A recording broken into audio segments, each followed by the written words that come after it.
All right, here we are. Today we're all about designing and developing intervention.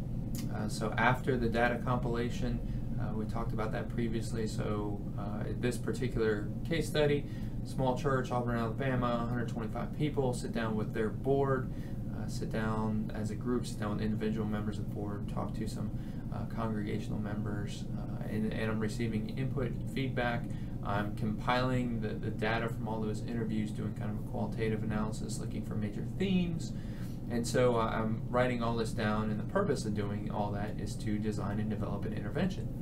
And so when we talk about designing and developing an intervention, we're talking about change, right? So there's going to be a change that takes place either in an individual or in this case in an organization. So we're looking at that.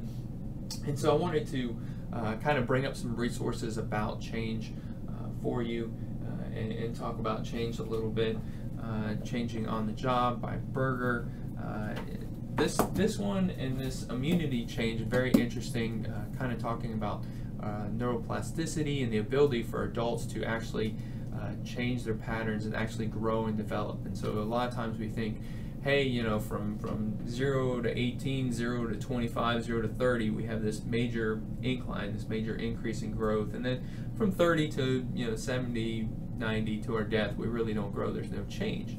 And what these authors are saying is, yes, there's the ability to grow, and then to grow some more, and to grow some more, and to grow some more. And it's very interesting. They kind of outline different stages of development for people, where they're at, and how to get there. Another resource, just a journal article, if I can pull it up here.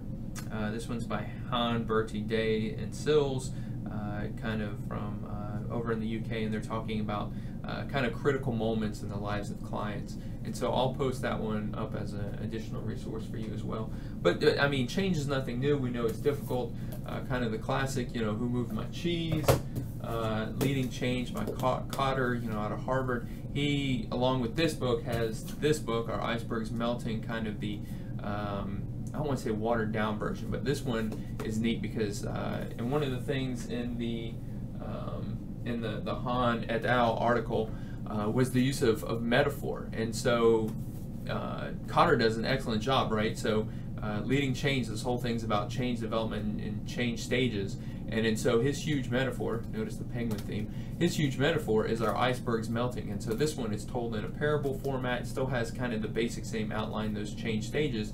But he talks about this, this massive iceberg that all the penguins live on, and guess what? This iceberg's melting, and so we need to change. We need to move to a different iceberg.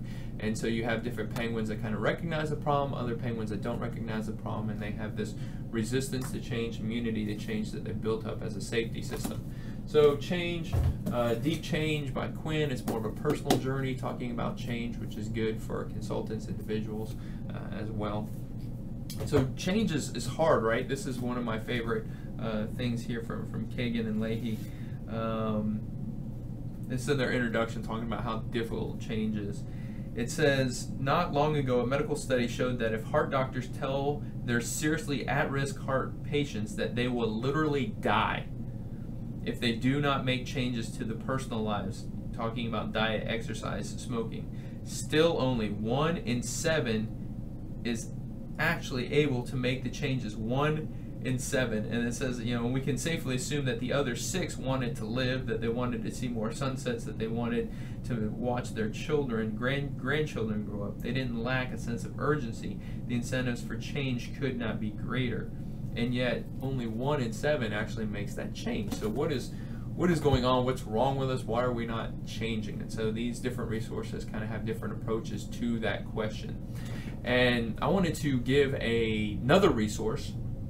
I stole these from Gary and Connie Oswald. I think I mentioned one of his books before, his Leading with Authenticity. But so both full-time consultants, and also adjunct professors, wonderful professors, have them for a class, and they have these kind of 3 critical assumptions about change.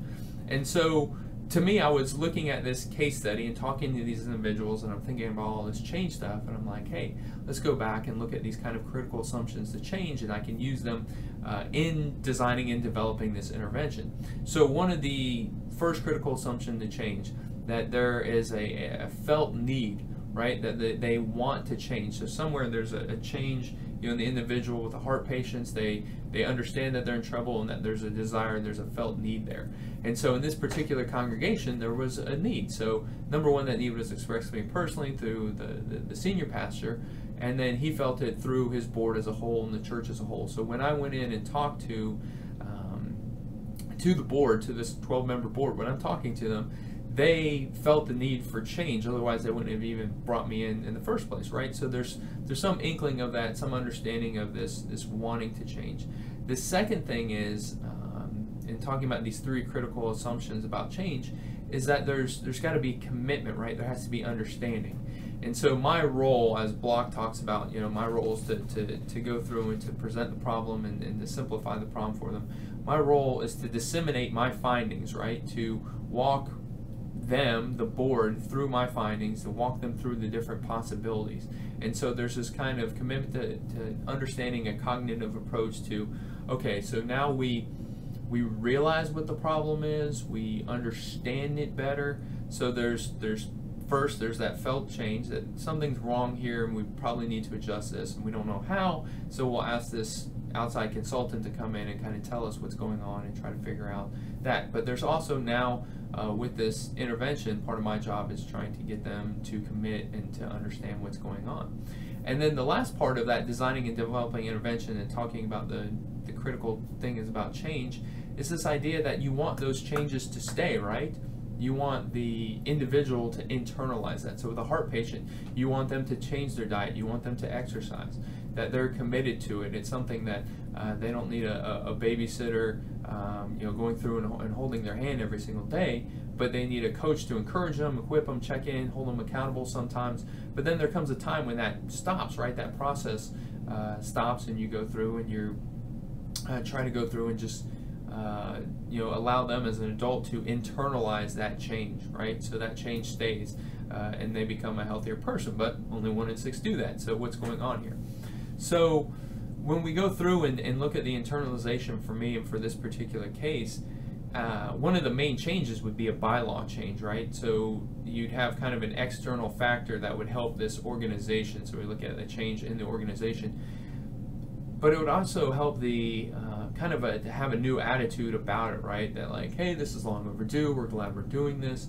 And so for the board members, when we talk about this, I want to kind of not only recommend a bylaw change that would be an external factor, would change a process, not so much the interpersonal relationship, but these processes, when we talk about that, it would change the process, but it also helped them internalize it as far as taking ownership of it. So once again, it's me presenting these options, saying these are the pros and cons of them. This is the directions that I think would be very viable for your organization. These are some of the things that worked in the past, and to walk them through that, and then for them to look at it, to cognitively understand the problem, emotionally feel that there is a problem, and then to internalize that and to stick with that. And so part of that will be, yes, we'll talk about board member recruitment and retention. We'll talk about relationship with the pastor and the board's role and all that. But it's just one small piece of that change process, and I think you need to have all three of those, right? The felt need, the commitment, the understanding, and that internalization for it to stick. Hopefully in this situation, it will stick, it will outlive even the board itself if they go through, make this bylaw change, that even as these board members rotate and come off the board, that the organization as a whole will embrace that and stick with it. Of course, you have the possibility of, a lot of times in smaller churches, new pastor comes in, these bylaws are terrible, we need to set it up this way. Well, why? Well, that's what I did at my last church and it was great. And so sometimes in smaller congregations, new pastors will come in and kind of within the first 2 years kind of force a new set of bylaws on people, saying this is the right way or this is the biblical way. If you have a strong board that believes in their mission and believes in their role in the church and what they're supposed to be doing, then sometimes you see that board be able to say, hey, this is functioning the best, let's give this a try before we just totally throw it out in favor of something that you're comfortable with. This is what we're comfortable with, this is what the congregation is comfortable with, and most importantly, that it's effective for the church. In this specific church, the main problem is that they're running into issues, right? So they've got this board governance issue. Too many board members, can't get board members at the meetings, all sorts of things. So there's this issue, and they realize it. So anyhow, that's a little bit about change, a little bit about designing and developing intervention. Hope it helps, and as always, looking forward to hearing your journeys as I seek to share mine with you.